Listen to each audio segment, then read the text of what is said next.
Just the first, first, thank you, Andrea, and thanks to your firm. This is a beautiful space. So I'm Joe Alonzo. Most of you know me here. Chapter president for our ACEDS group here. This is like our second or third meeting where we decided to take a little bit of a different format, and instead of a lot of the really great panel discussions we've had before, make it a little more conversational and something a little more, I guess, faster paced, if you will. So the topic for today is a journalist, a vendor, and an attorney walk into a bar. And we have three experts here. Many of you know Brad Schaffel. He's our vice president on our steering committee. Adam, where's Adam? Adam Novick is not on the board, but he's from Planet Data, a service provider. And we have Joe Patrice. Many of you have probably read pieces by Joe, but here he is in person, the ever comical Joe Patrice. So we're glad to have you as our journalistic experts. So we're here to have a discussion about the latest changes and amendments in the federal rules, how it really affects your day-to-day lives and a lot of the cases you work on from either side. So just different aspects from three different professionals in the space. Conversation, hope you guys enjoy it, and we'll get things going. So thanks for attending. Thank you. So I guess I'm going to kind of talk about just my sense of where discovery is from the perspective of not being a practitioner anymore. I got out before the amendments, so I'm a very happy person. Not just because I got out, but so I'm going to. I guess my sense as somebody who's covering the industry is that it's a scary time to be a litigator. And not scary for many of the reasons that you might think, like people are coming to take your jobs and demand is down, but it's scary because all those models that you built over decades in your firm are all useless. And lawyers are simple creatures who don't want to change. They love the thing. I was told when I first started as a lawyer, I wrote something and I got yelled at by a partner who said, no, plagiarism is your friend. It was, don't ever think on your own. Go into that document management thing and find the document that was made 10 years ago that has all the right objections and so on. And all that's more or less useless. The amendments changed the way in which we're supposed to respond to everything. And you would think that everybody's figured that out, and apparently they haven't.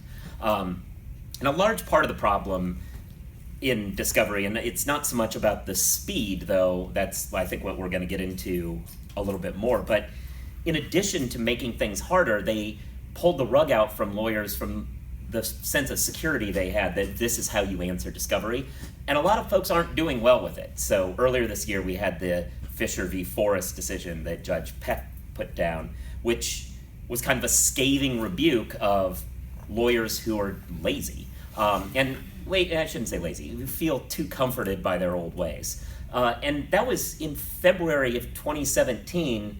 He's explaining, you're violating every one of these amendments. There are people still putting out general objections to everything.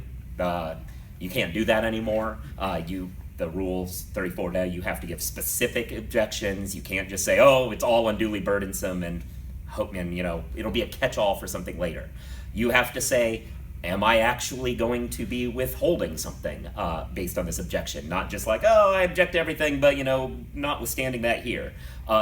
Lawyers were still doing that. And based on the tone of his opinion, he certainly sees more discovery matters than most, being a magistrate. Based on the tone of that opinion, I don't read it as though it was an outlier decision.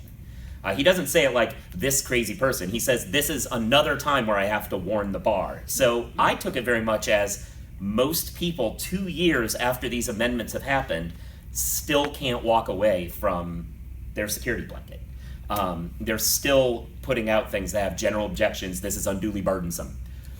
Some people, lawyers might convince themselves that, hey, proportionality, the new lingo, that's the same as unduly burdensome. It's like, there's no big difference. But what Peck says, and I think the committee notes to those rules say, is, there is a difference. We are no longer saying you get to get away with, this is hard. You actually have to explain not just how this is hard generally, but, or what, not hard, but how your discovery requests fit into the general subject matter or something, but how do these fit within the context of the specific claims and defenses and prove that like it's proportional to what you need for your claim? And that's different. It's, according to the committee, it's probably not supposed to be different. I think one of the notes even says something like, this is what we assumed was already there, but we had to make it clear. So, but nonetheless, the tone is, now you've got to be about proportional. You don't get to get away with, I'm asking for the world and have that fight. In this opinion, Peck called out people for still using the reasonably calculated to result in admissible evidence language. That's not there anymore. They're still putting that in all their documents. That one I always love because it doesn't make any sense either. Like it never made sense. When I was making that objection, I knew it didn't make any sense because this is what I hate about lawyers. So lawyers and their ability to read statutes. So they look at this thing and they find words that the words mean a thing, but it doesn't make any sense in the grand scheme. So that reasonably calculated thing was specifically in the clause that it's modifying is basically you don't get to say because it's inadmissible, it's not discoverable. That's what that's modifying. But instead, we would always take that, and I think most people did, and certainly in this Peck case they did, I did. We use that as our like, oh no, that's why it's not unduly burdensome. See, it's calculated, that has nothing to do with that part of the sentence, but whatever, we did it. You don't get to do that anymore. But people aren't figuring that out. And that's where was I going with it? Yeah, so these things are still happening. People still aren't comfortable 2 years in with the changes that have happened. And I think to the extent that we're going to talk about the accelerated schedules and so on and so forth, I think that's because people are still uncomfortable with the fact that any change at all has happened. Too many people want to pretend that it's still what it was when it's not.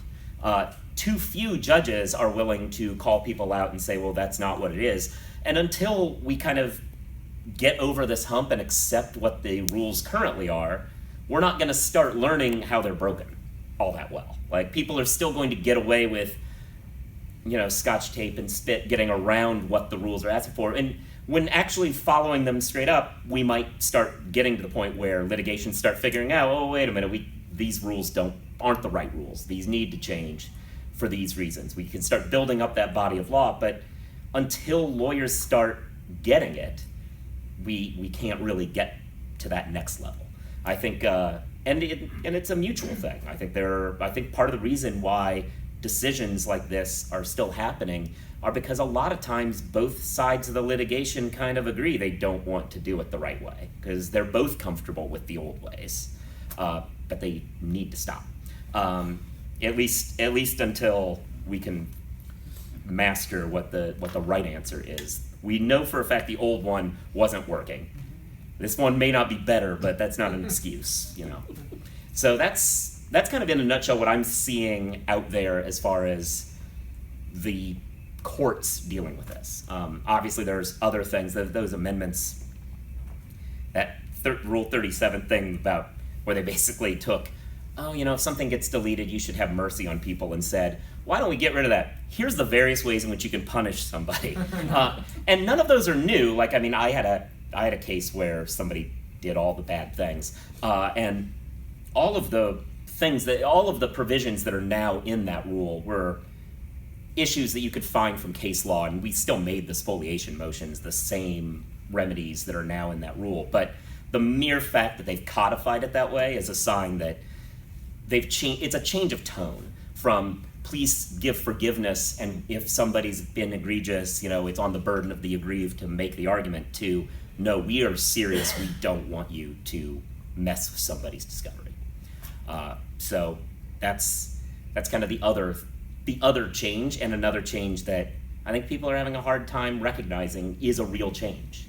Because it isn't like that's a different, like I said, it's not like that's a new law. Like, you could still make all those arguments before, but it's a question of priority and what the courts are trying to tell you is the way in the future. And I don't know if people have quite come to grips with that.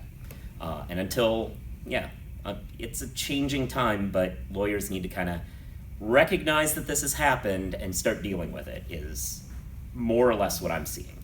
And part of this is, as I write for Above the Law, a lot of what I do is write about when people embarrass themselves, right? So obviously I'm looking at it with that focus. So those are the sorts of cases that I'm looking at. So maybe it's not as widespread as I think, but reading that opinion certainly made it seem like there was a lot of this going on. So yeah, that was kind of my take on where we are. Joe, thank you. Right. Thanks, Joe. I'm not sure which part I'm playing today. I will speak for a law firm, but I'm not a lawyer walking into a bar. I do spend time in bars, but it's very interesting. Every time that I'm fortunate enough to attend an event like this, whether as an attendee or as an involved panelist or speaker, I really enjoy hearing all the different perspectives. So you all just heard a very macro view of what's going on, and in fact we do have a handout tonight, just as a quick aside, about some of the revised rules, and we will send it by email to everyone as well, because nobody wants to type in these hyperlinks or URLs. Joe already tried on the paper and it just doesn't work for some reason.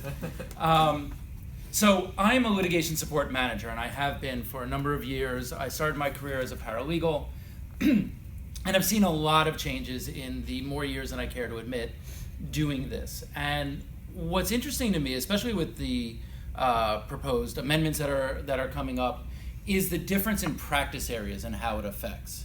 So if you are supporting teams that are very much securities practice or regulatory, a lot of these, I remember the first round a number of years ago of changes, we all shrugged our shoulders going, this is different how?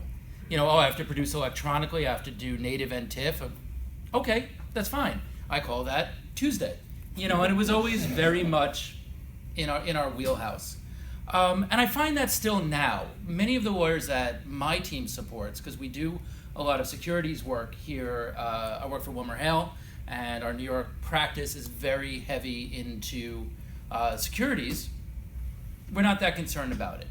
Our IP lit teams, maybe a little bit more, because there is a lot more of negotiating things away. We're just not going to deal with it. Oh, we don't have to worry about that. Oh, that giant CAD file, it's not even important. Don't worry about it. We'll talk our way around it. So it's always very, very interesting, the different perspectives, even within an individual law firm. But one of the things we wanted to talk about tonight, specifically around the topic of the expedited deadlines, that is something that I think, regardless of the practice area that you may either work in or that you support, that is definitely something that we're seeing. And I think there are a lot of reasons for that. And where there's a lot of panic, I think, or concern on the lawyer side, those of us who do litigation support or e-discovery in one form or another, we're like, yeah, we can do that. Just talk to us, strategize with us, day one, because you don't have time to try to do it yourself and figure it out and do it in the old traditional way that Joe was talking about. You need to hit the ground running, and you need to do it in a very specific way to get it done. I often joke, not in this room, but if I go out socially to a cocktail party or I meet new people and they go, what do you do? I say, well, I'm a litigation support manager. And the wonderful blank stares that I get, oh, so you're a lawyer. No, if I was a lawyer, I would have said, I'm a lawyer. I do litigation support. The best thing that happened to us, and there is a point to this story, the best thing, I think, was the whole lead up to the last election regarding Hillary's emails.